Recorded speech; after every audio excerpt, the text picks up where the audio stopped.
ክርስቲያን ሆናችሁ በፈተና ውስጥ እንኳን ብትኖሩ እነዚህን ሶስት ነገሮች እንዳትረሱ ላስታውሳችሁ በሞቴ። ምን ይላል ማክሲመስ የተባለ ሊቅ?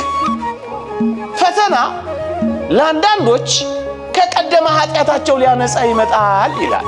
የተወደዳችሁ ኦርቶዶክሳውያን፣ ፈተናው ምንጫችን፣ ፈተናው በምድር ያለ ኃጢአታችንን ማጥሪያችን እንደሆነ ማሰብ ነው የክርስቲያን ወጉ።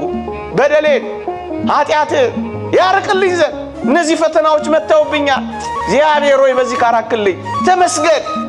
አንዳንዶቻችንን ኃጢአቶቻችንን ሊያነጻ ይመጣል ይላል ማክሲመስ።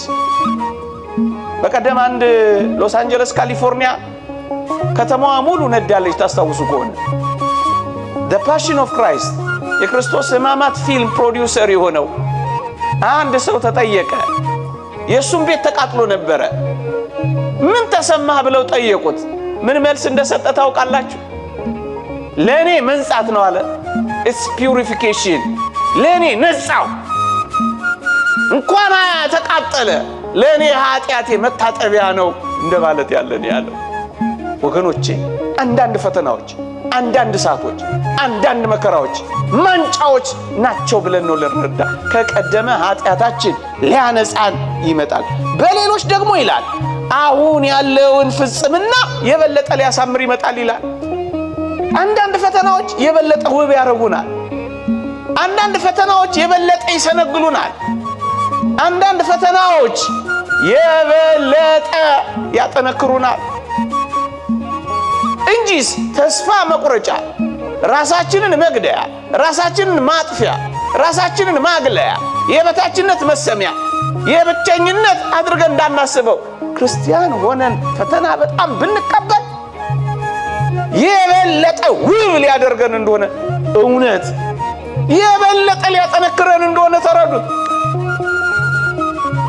ሶስተኛ እንዲሁም በሌሎች ዘንድ ይላል ሊመጣ ላለው ነገር እንዲዘጋጁ ማዘጋጃ ይሆናል ይላል። ብርቱ ፈተናዎች የበለጠ ለሚመጡ መከራዎች ማዘጋጃ ይሆናሉ ወገኖቼ። ያለ ጥርጥር የበለጠ ጠንካሮች እንድንሆን፣ ልምጥምጦች እንዳንሆን፣ ተሰባሪዎች እንዳንሆን በብዙ ወጀቦች፣ በብዙ ፈተናዎች፣ በብዙ መንገላታቶች መካከል የበለጠ ተዘጋጅተን እንድንቆም ያደርገናል።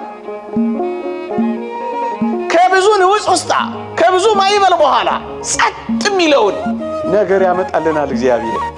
ነገ ለሚመጣው መከራ ይሰራናል።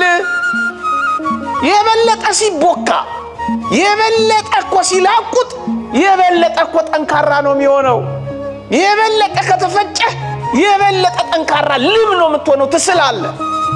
የበለጠ ከታሸህ የበለጠ ትለሰልሳለህ፣ የበለጠ ትጠነክራለህ።